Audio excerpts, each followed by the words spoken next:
Powered by Sports Interaction, Canada Sportsbook.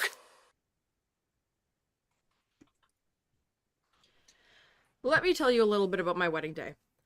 So obviously I woke up and I was just stressed, right? Because that's how it is. It's an exciting day. There are exciting things going on, but just the cake wasn't here. The groomsmen's ties were not the same shade that I wanted them to be with the bridesmaids dresses. Things were not going well until the third period of my wedding day. And that was when it was the reception and everyone was happy and things were going well.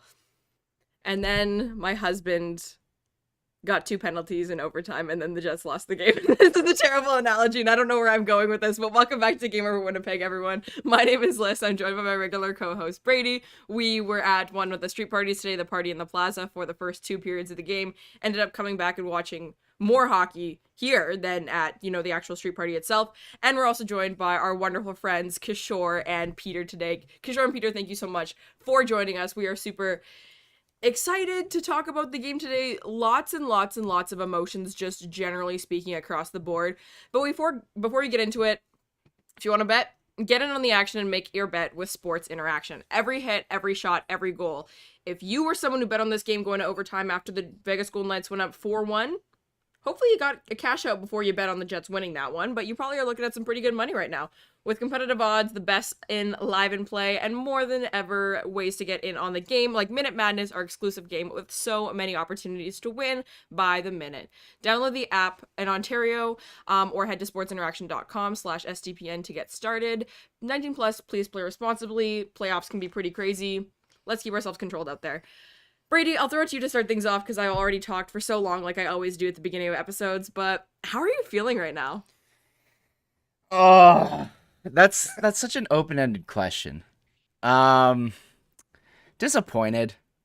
I tweeted out, "Don't you goddamn dare give me hope, Winnipeg Jets," and they did. So that's one thing to mention. I don't know. I don't really know how to feel right now because a majority of that game was just brutal. That was the Winnipeg Jets that we saw for however many months in the middle of the season there from January to March. That was a bad team, and that was a non-playoff team playing against a team that looked like they were there, they were ready to play playoff hockey. And you know what? Like I'll give the Jets credit. They came out and they played their asses off in the third period. They made sure that they made this one interesting.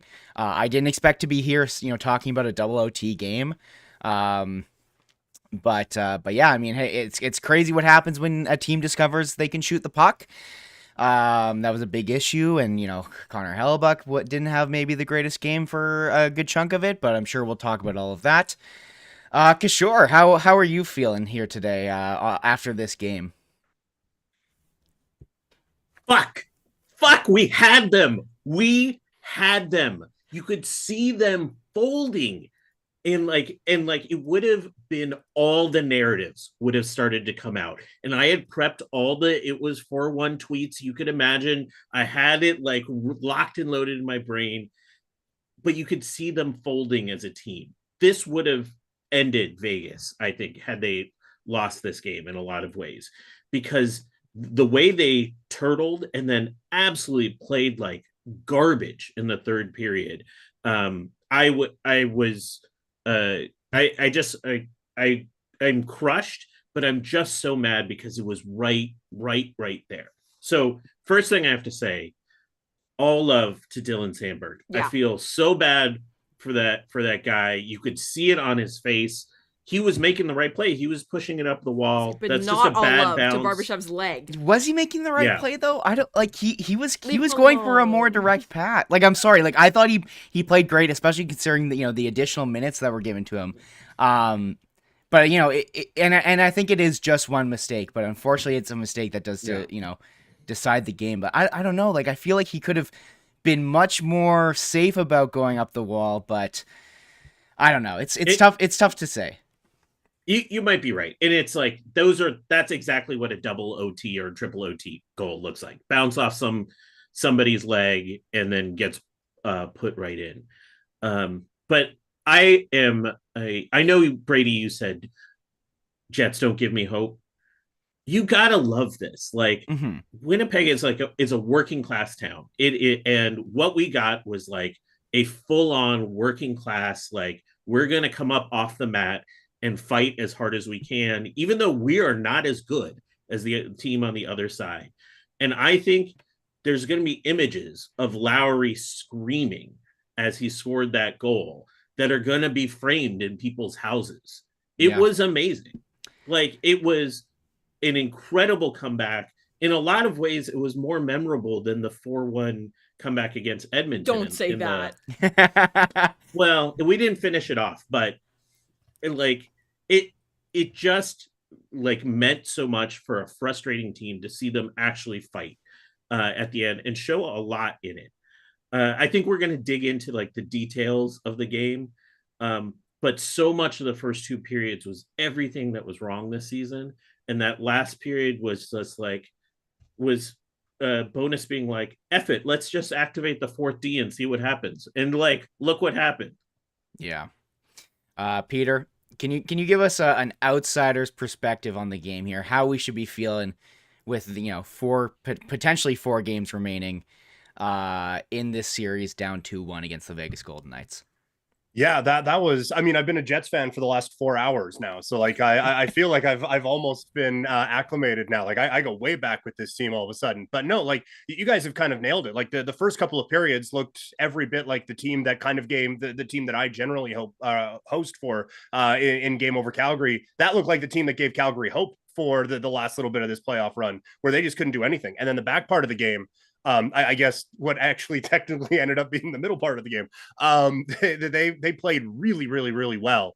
And from a Jets fan standpoint, like if you have a game in January where you're down 4-1 against Vegas and you come back and you tie it and you end up losing in a stupid shootout, or Sandberg banks it off of Barbashev and it goes to the wrong guy and it ends up in the net, then it's like, you know what? Moral victory. Like this team can build off of that. They can grow from it. There you go. It happens. It happens in April and the sky is falling. It's terrible. Should we start Riddick in game 4? Like there's just like everything is just like absolute madness everywhere. So I do want to kind of piggyback on the Sandberg comment. I actually, if we were talking about like unsung heroes in this game, which again, it's tough when they play 4 hours of hockey, but I thought he played a really good game leading up to the whole ba-boom thing.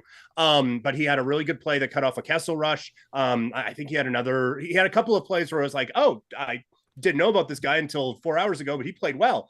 And so I think a lot of the players did step up. Like there's a lot of positives you can take out of this game. It's just very difficult now to go, hey, moral victories when you're playing the number 1 seed in the Western Conference, and now they only have to win on home ice the rest of the way to knock you out. So I'm going to try to keep the vibes as up as possible. I wore white to join in the whiteout, which apparently the team doesn't do, but that's another conversation for another time. Peter's bitter about it.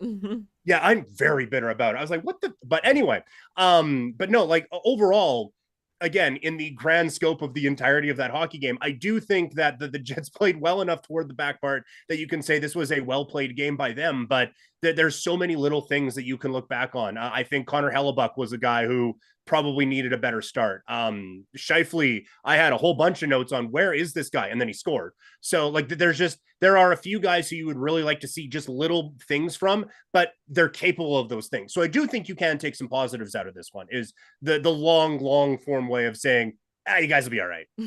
That's fair. I do like your comment on Dylan Sandberg because, yeah, I feel like it is important to make it clear. I'm not hanging this entire game on him. And in a game where your top left-handed defenseman goes down with an injury, honestly, all around, I think the defense played well. I think the issues I have with all of the Jets' play is mostly on the forwards tonight. But that's a whole other story. I really do think that Dylan Sandberg had a really good game other than that final giveaway. I mean, he was pretty much stapled to Jack Eichel every single time that they were on the ice, and good on Rick Bowness to make that adjustment to make sure that there was always a man on him, and Dylan Sandberg stepped up to the plate and did well to kind of cover him. Yeah, no, because I agree. Because that 5-on-5 tonight, I thought that Jack Eichel was a little bit less noticeable than I was expecting. Last game, he was so fantastic and it was terrifying. And obviously, he had those 2 power play goals tonight from a little office up there on the left corner. Elliot Friedman tweets out, Rick Bowness just announced that Josh Morrissey is done for the series. ACL tear, probably then. Something like that. There's something bad. Can I retract my initial? You guys will be all right. That certainly alters things a little bit. It does slightly alter things. You are right. Get the low gang ready, folks. Here we go. God. Hell yeah. He's coming. Stanley's coming in. They don't have any choice now. Let's build on what you were saying, Brady, as I emotionally deal with what you just told us. I'm sorry for dropping that. Yeah, I'm gonna need a couple minutes. I can ramble for a little longer if you guys need to process that. If we need to switch to black now instead of white for more funeral setting. Yeah, this veil, we're switching the color of the veil. Yeah, I think I want to start with the Jets' strength all season was Hellebuyck, the PK, and then you would get like chip in kind of grindy goals. Well, guess what today? Hellebuyck needed to stop that first goal from Chandler Stevenson. He was uncomfortable most of the game. I don't blame him for a couple of power play goals, but he was a little leaky tonight. And we're used to Connor Hellebuyck being 1 to 2 goal saves above expected in a game. Right now, this game, he was flat. And frankly, outside of the greatest save we've ever seen in Winnipeg Jets history, he has not been the dominant Connor Hellebuyck that we've seen this season.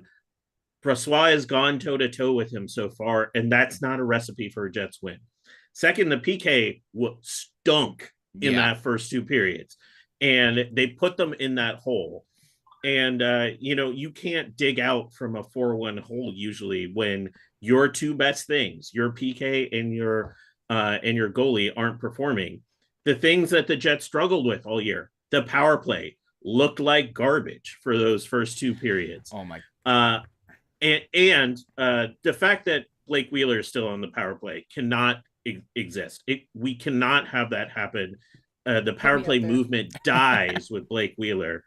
And then I was ready to bury Mark Scheifele, especially when he gave the turnover where he just fumbles it off the puck and goes out and he comes back in and scores. Guess what, Mark? Not everything is forgiven because that was a bad game by him through and through. And that Scheifele Wheeler line was terrible. Yeah, they were awful. If you look at the Dubois Connor Scheifele line, they had, until it was broken up, they had zero, not even a shot attempt. Like that top line only exists and only works if they are out generating the opposing team. Otherwise, you can't have that many, star players on a top line together, alleged star players, I guess. Self-acclaimed. and especially when, 2 of those guys have defensive deficiencies, like you need to make sure that you are at least producing on the offensive side of the puck and just, geez, you touched on so many important things there. I have to jump in here. We'll ask what you think, Peter, in a moment. I'm sorry. But you guys just go. I'm the shoulder to cry on today. The power play, man, and like here's the thing. Like with Nick Ehlers out, with Josh Morrissey out, it is difficult to, be completely upset and this and that Blake Wheeler is out there, but. Man, it really is obvious that teams know that when him or Kyle Connor have the puck on the wall, just to pressure them, because most of the other teams, if they see a guy on the wall, they'll respect that and say, "Oh, you can play with it on the wall. We don't care. You take as much time as you want over there." Every single time that they see Blake Wheeler, Kyle Connor on the wall, they are licking their chops. They are about to jump on him. And then there was one power play, I think it was in the second period. One of the Vegas players lost their stick. It was the player who was playing at the top of the diamond, and the Jets just passed it around the perimeter 1,000 times, like they always fucking do. And this is the one thing, I think Neil Pionk had a good game, especially considering everything else, and maybe we can chat about him in a bit. But on that specific power play, he stood at the blue line the entire time. When the one guy who's at the top of the PK doesn't have a stick, you should be collapsing. You should be on almost like at the top of the circles at that point. it was just brutal. It was so frustrating. I just needed to spew that all out. Brady and I were in True North Square when that was going on, and yeah, the guy's broken stick, and it was like they were like flirting with an offside. They were that close up to the blue line, and we're like, oh my god, and we were yelling, and the people in front of us kept turning around, and we're like, just don't, like, ignore me, because I'm just freaking out, because I was like, what are you doing? Like, that, and yeah, and the puck movement on the power play with Pionk and Wheeler as opposed to Ehlers and Morrissey obviously is not going to be as good, but it was like they were doing it to themselves, and it was just so frustrating. I don't know if, Peter, if you noticed that similar kind of theme that we're all screaming about here. Yeah, the power play, and that's something, like, I didn't watch all 82. I watched a bunch of the Jets this year. There's a bunch of players on this team I actually like. And that's why I thought coming in, like, okay, power play isn't going to be much of an issue because you see the talent on there. And then it might have been the first power play. Pietrangelo took the puck from Wheeler as if he was standing still. I was like, that was way too easy, wasn't it? But I thought, to me, the power play, like, and maybe it was Vegas taking it away. I didn't think it was, but like you see the shot that Scheifele lets go to kind of get this thing going. I think there needs to be a little bit more focus of, hey, can we get that dude the puck a bit more often? Because that shot is a weapon. All due respect to the one-timer of Kyle Connor, which ended up working out as well. But it seemed like in a way that Vegas was trying to get Eichel the puck, you should try to be getting Scheifele the puck a little bit more as well, because that seems to be the biggest weapon you have. And yeah, Pionk, there were times on that power play where it felt like he was trying to not screw it up. Like he is the Josh Morrissey replacement. He is out there with the big guys. Let's just don't get in the way. But then you saw as the game went on, he was a little bit more comfortable. He had a play where he just bolted from the blue line in and got a pretty good opportunity. And then he did that again on the goal that ends up tying things up. Wheeler gets a lot of the credit for what he did at the blue line, but Pionk, I think, was able to keep that play alive. So he got better as the game went on, but you're right. Like on that particular power play, they needed a little bit more. And not to derail the entire power play conversation, but we talked about Scheifele a little bit there. He made a play when when they took him off of that line and put Niederreiter on it, all of a sudden that line was just good for a while. And it's great that started working. That should be rather concerning that it takes a Niederreiter to Scheifele shift to get a line going. That's a bit of an issue. But the penalty that led to the power play goal that really broke it, the 3-1 goal, which felt like an absolute backbreaker because the Jets are starting to build that momentum. They're starting to get going. Scheifele had a pass to Wheeler that was just a touch behind him. And someone who is a bit more of a jerk than me would make a joke about, I don't know how Wheeler's overskating anything, but Scheifele with a pass that's just a touch behind Wheeler that leads to the rush out, that leads to the penalty, that leads to the goal. And it's those things in playoff games where obviously this game ended up being pretty fucking close. It's those types of things, those little plays where it's Pionk not recognizing a guy without a stick. It's Scheifele with a puck that's just a little bit off this one way. It's Hellebuyck missing a shot that he normally would stop 1,000 times out of 10. It's those little things that end up costing you these types of must-win games at home. Oh, 100%. Yeah, and I think it's so funny. You're reading my mind on the Scheifele thing because I am such a Mark Scheifele in the slot or just slightly over to the side where he scored that one goal. Like, I want him there. And I'm okay. Like, I scream at it both ways. It's like they need to be in certain spots, but also they needs to be more fluid. So I understand that I can't have it both ways. But when Kyle Connor is over on that side, I'm like, go away. Don't be there. Like, I cannot stand him on that side. And I cannot stand when Blake Wheeler is in the slot either. I don't like him there. I don't like Pierre-Luc Dubois anywhere but in front of the net. Like, there are all kinds of things that I just don't like about that power play. But yeah, Mark Scheifele needs to be a shooting threat. And when the Jets played Vegas in 2018, and oh my, Winnipeg Chief made a tweet that's like, wow, I can't believe that Vegas 4 straight wins after dropping game 1 to Winnipeg is going to be the start and end of this core with the Winnipeg Jets. And I needed a moment because, oh my God. But in that playoff run, in that playoff series, like Mark Scheifele made an office in the slot there in the middle, and it was Patrick Laine was the shooting threat on the left side, so he often had people cheating towards him, right? And it's the same thing now where people cheat towards Kyle Connor when he's there. But I agree, I genuinely think that Mark Scheifele in the slot is more of a shooting threat than Kyle Connor, and I know that's an insane thing to say, but I believe it. And we saw a little bit of it tonight, which is great. We need more of it because he's not a passing guy on the power play. Let him shoot. Like, I don't know. So that's just my 2 cents on that. Kishore, it looked like you wanted to jump in a moment ago. I was ready to label the underperformer of the game. Your trademark thing, Brady. Like You haven't been talking about the underperformer and overperformer of the game? Yes. We did start that last. I guess Yesterday. we did have the first game we did have a player of the game. We had because it was a great game, so we did our player of the game, and then we're like, time for the underperformer of the game. Go on. Yeah, I think it's time that we talk about what the hell Pierre-Luc Dubois was doing in overtime. Well, first of all, I don't mind the penalty at the end of regulation.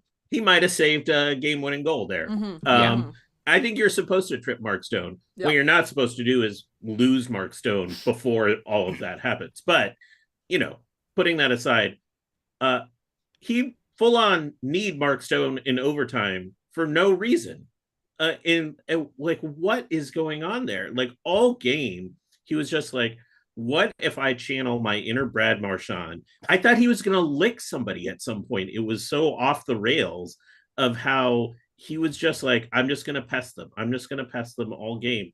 It's like, no, your team actually needs you to go generate some offense. I thought he was the underperformer of the game. And if that's how he's going to play, enjoy Montreal is how I felt. I honestly, it was time to go. Like, that was just over the line what he was doing. Yeah, the wedding veil's coming off. I'll be real with you on that. It was definitely not. After game one, I thought we were getting. I was like, this is the guy that I've been screaming and like telling people. I'm like, I promise, guys, he's coming. Like, it'll happen. I swear. And game one, I was like, guys, like, what did I tell you? And now I'm like, oh my god, don't listen to anything I say ever again. Because yeah, like, just the boneheadedness in a way that you can't get away with, because there's a lot of boneheadedness that you can get away with when the refs aren't calling things like they weren't in that overtime, and you can be, an Adam Lowry or Morgan Barron in particular, I think, is a player who in this game did a lot of things that were maybe okay. They definitely towed a little bit of a line, but in an okay way, in a way that I was fine with, because it was effective and you were kind of guessing with the refs. You're like, I don't think this is going to get called, and it wouldn't. But Pierre-Luc Dubois is like, actually, I'm going to do the stupidest thing known to man, where the refs who desperately want to put their own whistles away simply cannot, because of how much of a call this was. So, love that for him, and yeah. So, okay, now that we are on the topic of officiating, like, I said refs, and Brady was like, okay, time to go. Here's the thing. I want to be very clear here. The Winnipeg Jets did not lose this game because of reffing. Or anything like that. I wanted to be very clear. This is just me being a little critical. But my first issue with all of this is that one of the referees for today's game was Trevor Hansen, who was one of the referees who happened to ref the Jets game, the second last game of the season, where the Jets were playing against the Minnesota Wild, where everything went to shit. It was an absolute shit show. It was a complete gong show. That was a textbook game of the refs lost control. And my take on this necessarily isn't, because he reffed the Jets recently and it wasn't that great.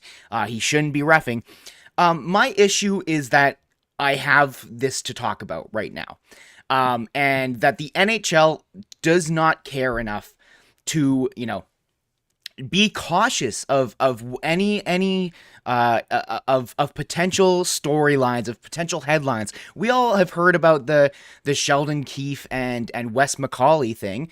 I don't think that there's any sort of conspiracy there, nor do I think there is any sort of conspiracy here from Trevor Hansen or anything like that.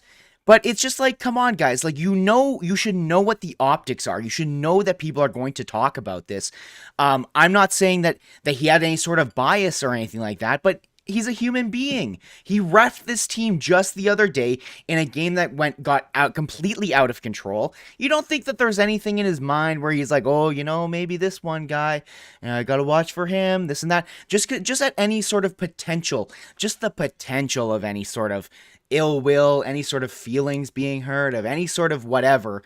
But then also, like, I look at this game and I just go, what was the standard? Like, what was the standard that was set by the refs in this game? Boarding apparently was allowed the entire game. I'm very glad that Nino Niederreiter figured that out. He delivered a great hit on one of the Vegas players.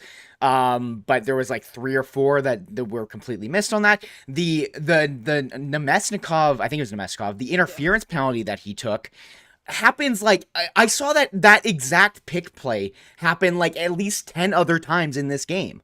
I have no issue with the calls on Pierre. It happened right before the play got called on the way up ice. Exactly. Too. Exactly. And I feel like I can't remember. There was one in the first period. Where's the Marchessault dive? When was that one? Oh, he qualified for the Olympics though. Let's give him credit for that incredible dive. It was in the second. And there was that. And then even just a little thing, in the second overtime, right before the Vegas Golden Knights score, there's a moment where right near the end of the PK, Brendan Dillon gets the puck down low. He's about to shoot it out, and a Vegas player sticks his stick in behind him and gets the kind of can opener between the stick and the legs of Brendan Dillon, which in most games that's considered a hook or some sort of restraint penalty, and he wasn't able to clear it. And so there were just a couple times here where, again, and the Scheifele dog pile, that one was weird too. The Scheifele dog pile, which leads to the first Jack Eichel power play goal. Why was that? Why did Jets get the extra one on that? I have no clue. Especially when that starts by Nick Hague slashing Scheifele and cross-checking him. They both go for the punches. That's fine. That's fine. Pierre-Luc Dubois falls on a guy, and therefore that's apparently a penalty because it's Pierre-Luc Dubois or whatever the reason is. I don't know. But I just wish that there was a bit of a more clear standard as to what was okay, what was not. And there was even a penalty on Vegas that I completely thought was soft. It was the slashing penalty. I can't remember. Yeah, that one was bad. I don't remember who. Nick Roy's penalty, I think it might have been. I think so. But regardless, just I'm just naming players. Just to show that this is not a specific to Winnipeg thing. The reffing today was just bad. And as someone who is an official, I feel I feel it is partially my duty to at least critique it, and then the odd times that they do things properly, to be hey, they actually got that right. But yeah, it was just so frustrating. And how do you really, battle in a playoff series or a playoff game like this when you don't really know what is and what isn't allowed, because there were so many that could have been and weren't, and so many that were that could have not been. So I don't know. Anyways, that's my spiel on the reffing. It was just. Yeah, it's just tough. So I totally agree. They didn't lose the game because of this. I just want to put in really quickly, as much as I hate Vegas, Minnesota has caused so many problems across the playoffs. That play by Ryan Hartman, he's skating around, chipping in goals and assists. We haven't had Ehlers for the playoffs for a meaningless, illegal check to the head, or check to the shoulder. Matt Dumba, illegal check to Joe Pavelski's head. Yep. Pavelski gone for the playoffs. That team is actually number one on my shit list of most hated teams right now for just how dirty they're playing, but Vegas not far behind. Yeah. The thing with me about the officiating is that, to you guys' point, it kind of changed from period to period. I was just looking at it now. There were 9 penalties called in the first period, 6 the rest of the way. Now, 2 of those are because a couple of guys decided to punch each other in the brain 45 seconds into this game. But still, it did seem like they were going to okay, we're not going to let this get out of hand. Crowd's going crazy. We'll give Winnipeg the extra one, nullifying that power play, and that'll keep the boys in line. And then they just kind of were yeah, fuck it, go for it. In the final, however long the rest of the game lasted, going into double overtime. But I did think that it was noticeable how in the first period you couldn't do anything, and in the last part of the game you could do everything. And I feel like it did kind of, and I'm joining the chorus here in saying that this is not the reason why the Jets lost this game. For sure, don't go behind 4-1. But I thought that the Jets actually had the advantage 5-on-5 for a lot of this game. I thought the longer that it stayed 5-on-5, the better the Jets got, and the more pressure they started to pick up. But special teams, Vegas was whooping y'all. Oh, so yeah. It did feel like the 5-on-5 edge was going to the Jets, which was not great when you have a period where half of it is spent in the penalty box.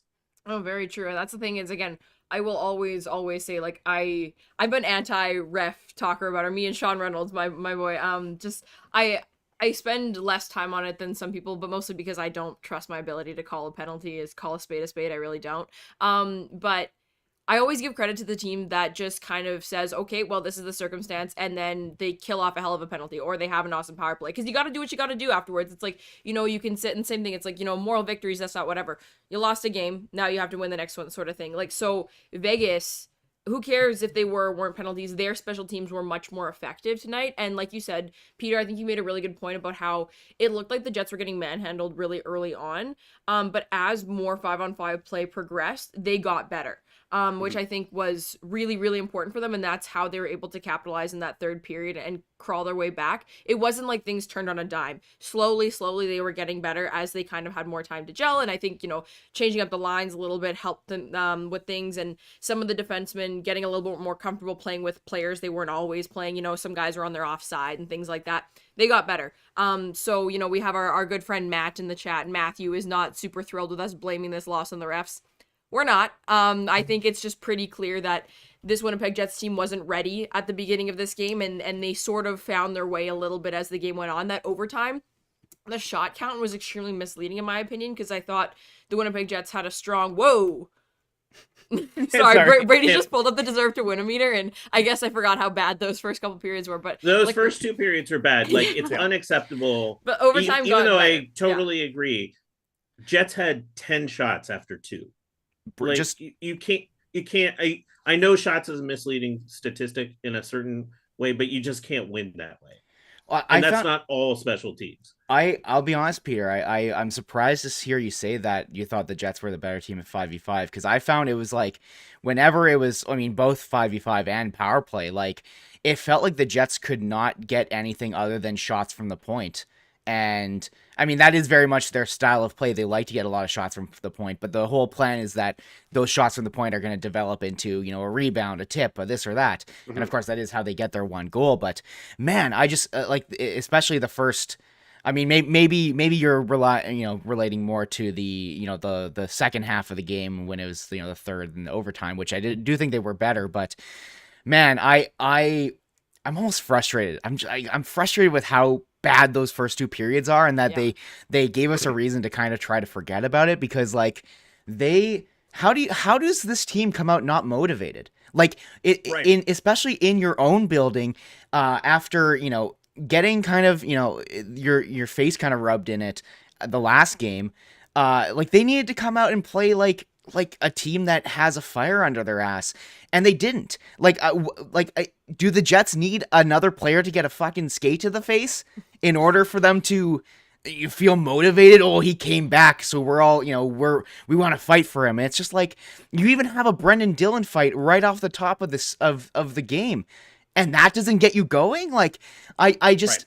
Right. And that's why I have pause for the rest of this series. That's why I'm sitting here going, I don't know. Because to me, it felt like too little, too late. I guess it was enough to get to overtime, but I don't know. I can't.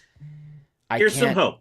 Here's some hope. Like, because I do think we have to flip to the positive.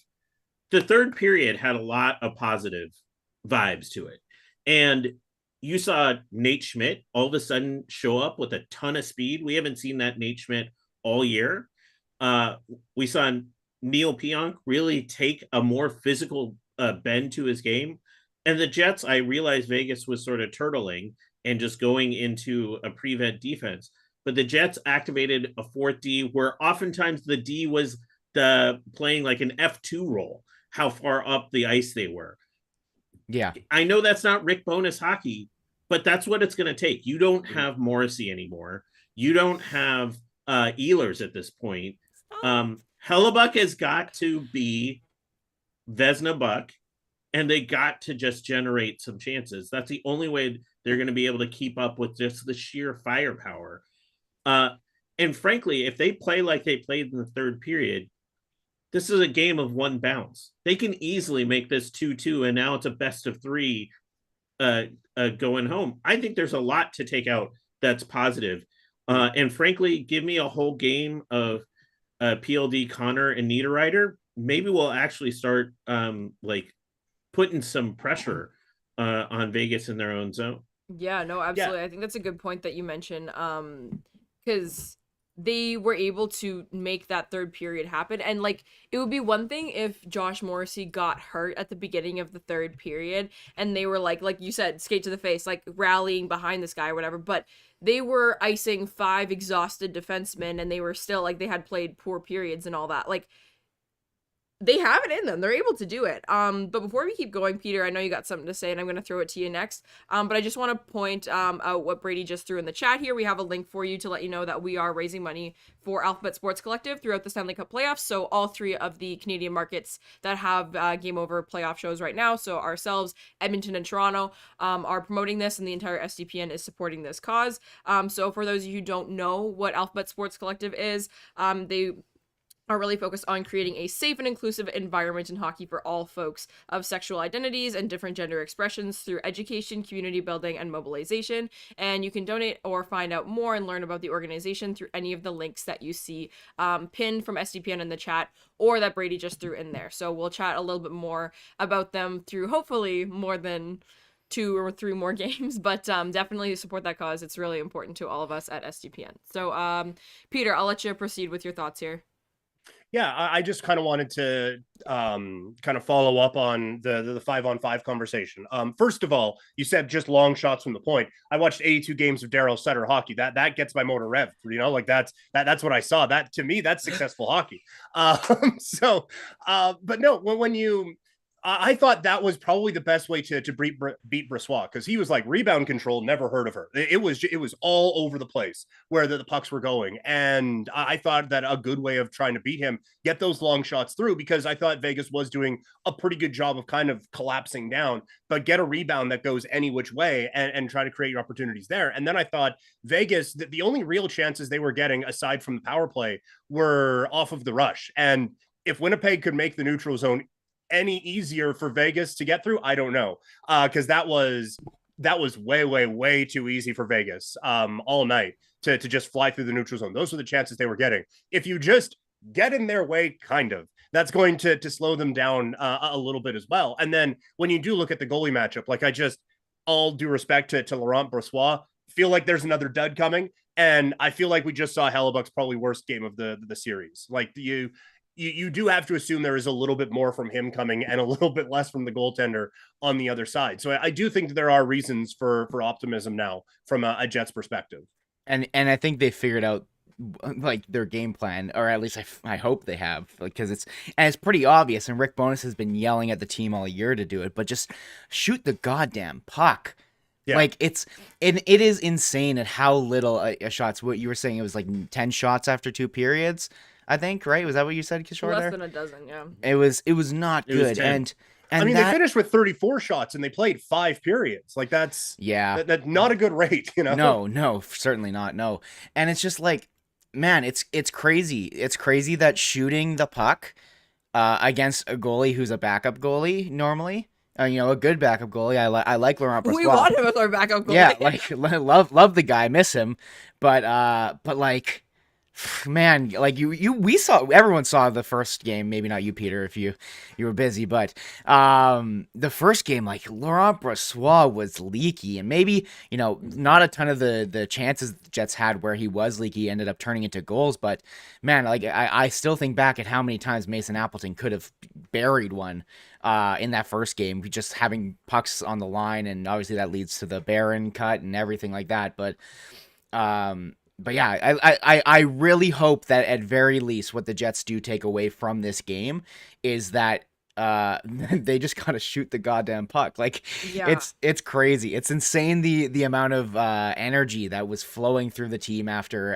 that Nino goal, and all it was a shot. Like, that's it. Yeah. Totally. I think you nailed it too, Peter, when you were saying that the Jets' neutral zone play wasn't great going in either direction, and when they were coming into the zone, there was a lot of dumping that went on, which is whatever, because that's, how hockey is played. But there was a lot of not dumping, actually entering and carrying it up the flank boards and kind of going around, whatever, and then screwing around with the puck a little bit below the goal line, giving it up, and then all of a sudden Vegas is coming back the other way. If instead of doing that, you throw a loose, like a fluffer on Brossoit, a lot of things can change. And like, I just wish there was a little bit more of that, because you know what kind of rebounds you've been getting for the last couple of games. Vegas has been better than the Jets in a lot of different areas and a lot of different things, but Brossois' rebound control has been something that's been pretty consistent over the few games. The Winnipeg Jets were a lot better at capitalizing on it in the first game, and there wasn't a lot of, opportunity for him to give up those rebounds in the second game when Winnipeg just couldn't gain the zone to save their life against the 1-3-1. But today, when you're struggling to generate shots at all, why not just throw a little bit more on net? Because then at least you get something out of it, because they were creating turnovers every single time below that goal line behind Brossois. So it was really, really frustrating in that capacity. Yeah, there was the one where, and he did what you were supposed to do, but Lowry was going in 1-on-4. I think it was in overtime. Yeah. And like, he did what you're supposed to do, kill time, let everyone kind of get to him. Eventually, they turned the puck over anyway with one of those plays that Lyss was describing below the goal line. But if you just waste one, just fire a shot on goal, the dude's been out there for a while. Maybe it squeaks through, like he is certainly not an impenetrable force. And so it's some of those. I will say that little crossing thing you guys do, where there's a point shot and someone is skating through. That's how they got the first goal. It's how Scheifele almost ended it with like a second left in the first overtime. Like that play, I think, can be really effective and just create a bit of chaos in front of this dude. When I think of kind of the not that we're exiting it, although maybe, but the glory of the Winnipeg Jets, it's scoring those goals where just like everyone's banging away in front and people are getting their eyes slashed and all those things. Just create that chaos in front of a goalie who does feel like he is extremely shaky. I feel like that's something that can rattle confidence for you're in a playoff series, right? Rattle it for a game or two. It's kind of all you need. Yeah. Yeah, we're not getting... It's got to be an ugly game 4. That's our path to victory. Ugly stuff. One thing in the chat that I wanted to highlight that somebody brought up, is this Captain Lowry now? Like, he's he's the leader the rest of the way. So like, he has to be on team. So it was so funny. I was listening to Kenny and Rennie the other day, and I guess they're kind of, as their ongoing show, they have one of those arguments where they both can't seem to agree with each other on it. But one of them is Adam Lowry a third line center or a fourth line center? I am team Adam Lowry is a fourth line center. I have been sorely proven wrong throughout the last part of this series or season, and into the beginning of this series. And I'm so glad to be wrong. This player has been, it's just so fun. Like on the penalty kill and stuff like that too, where it's just like the extra mile always. And normally I don't give players credit for effort, because it's like, cool, you get a gold star, but if someone still scored against you or you still screwed that up, like, what do you want me to say about that? But it's effort in an effective way with an effective player, and he knows his type of role. He's not flashy. He's not trying to do all these extra things. He sticks to what he's extremely effective at, and will never, if there's a gap puck that he could get, he will always go for it. He will always be the first one to it. And man, oh man, that guy works his butt off and is just so excited and proud and like such a team guy. And I am fully on the Adam Lowry train. I wasn't, and I was being tempted to jump on, and now I have to be on. Yeah, at this point, it's tough, because like Josh Morrissey is, in my opinion, I think he's kind of like the heart of the team. That's fair. But Adam Lowry is the effort and the work ethic of the team, and I think that soul. Yeah, he's the soul. Thank you. That's the word. Yeah. I couldn't connect it to a body part or anything like that. He's but the teeth. I was like, he's not the brain. He's not the but he's the soul of the team. He really is. And we were sitting here talking about like, oh man, like right as near the end of the game before they had tied it up. And, Lyss turns over and goes, oh, man, if a hey baby goal right now would absolutely light the place on fire. And I go, I don't know, a sandstorm might go crazy. To be clear, that Sandstorm is Lowry's goal song. And what was the other one? Hey baby is Dubois, if anyone did not know. I'm big into the goal songs. Yeah. And man, just the amount of excitement. I wish we were still at this True North Square to have seen the excitement of the crowd. Unfortunately, we left after the second period to come back here to make sure we caught the end of the game and do the stream. But Adam Lowry has firmly planted himself as the front runner for the captaincy at this point. Like I would love for it to be Morrissey. I really would, and I think that he is so important to this team. But like, man, like even going past all the work ethic, the soul, the fact that Adam Lowry's there in and day out, even though he had some rough points this season. I mean, he's what now? Is he not leading the Jets in goals in the playoffs? Like, I think he's got 4 now, yeah. And I think he's tied for the playoff lead at this point. And he's like he's playing a second line role at this point too.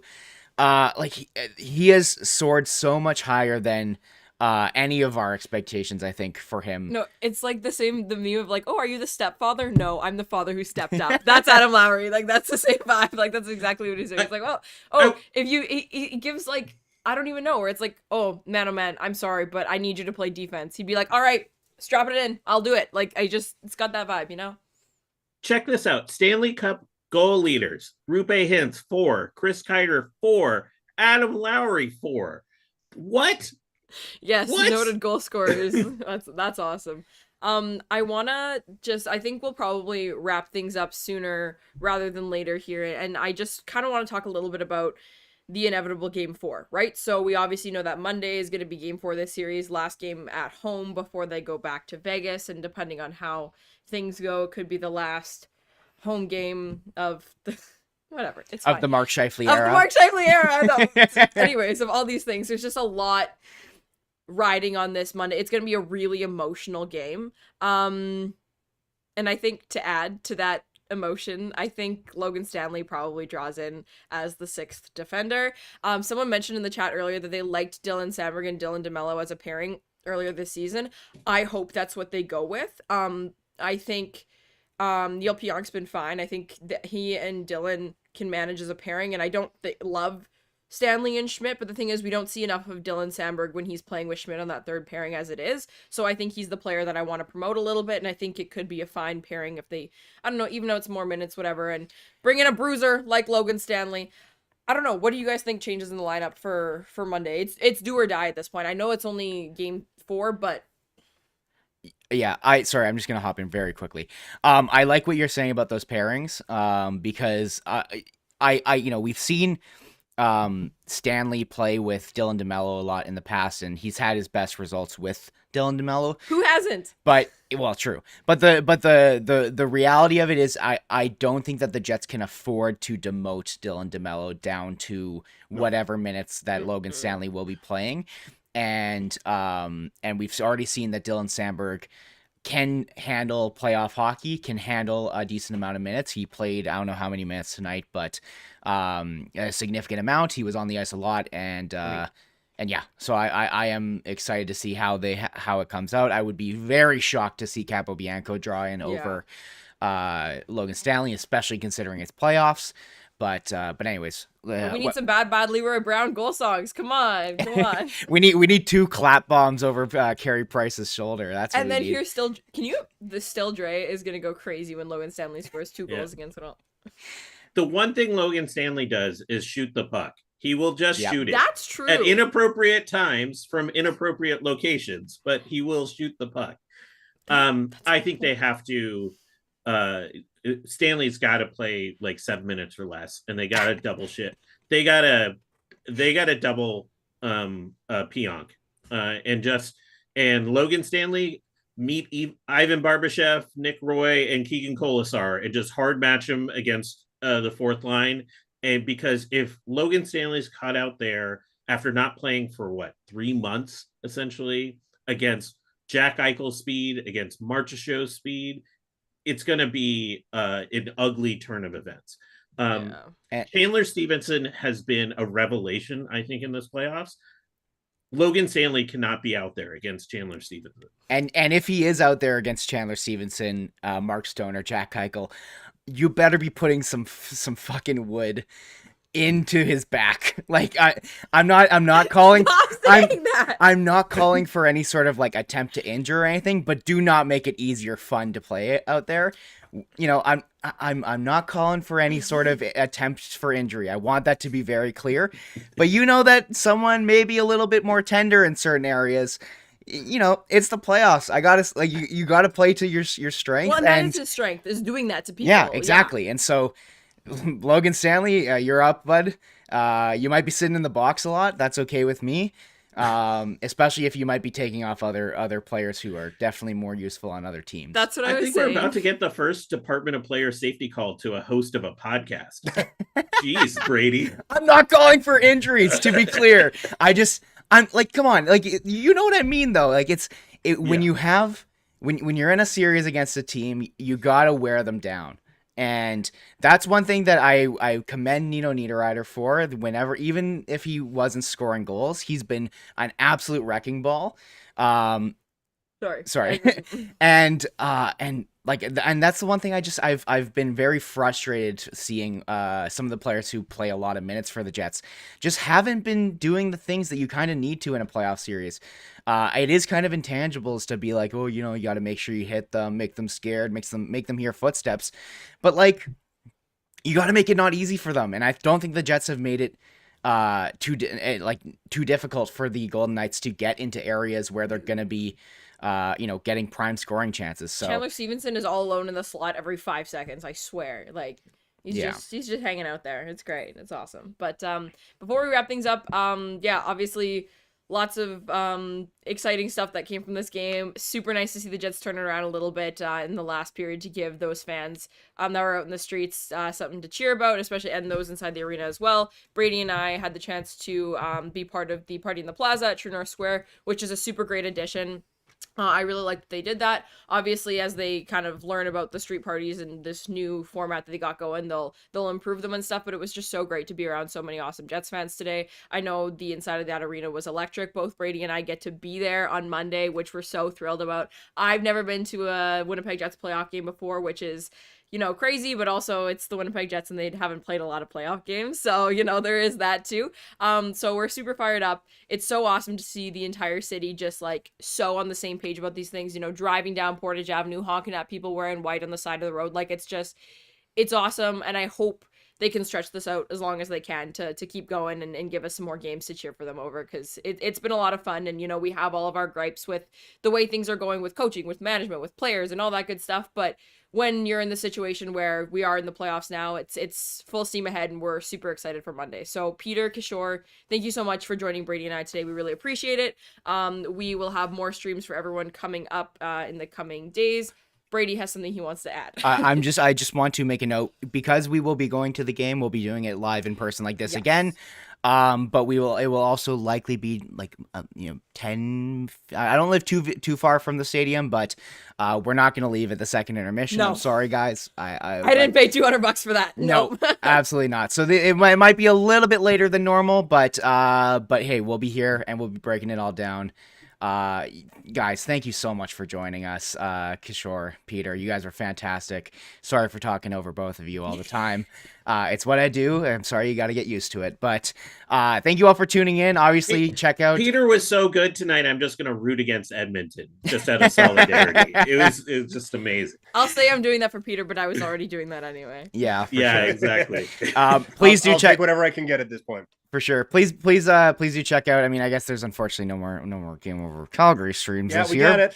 But but next year, if you have any Flames fans in your life, or yourself, if you have a weird, second love for them, then for some reason, then please do check out Peter on Game Over Calgary.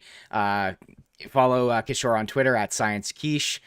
Peter, yours is Primetime Klein. Is that correct? That is correct. Yep. Great name. 12 out of 10. Great, fantastic. And then obviously NHL Chunky, Liz Hood. Follow at SCPN Sports. Check out Alphabet Collective. I'll spam the link a couple more times. Please do donate if you have a couple extra bucks hanging around.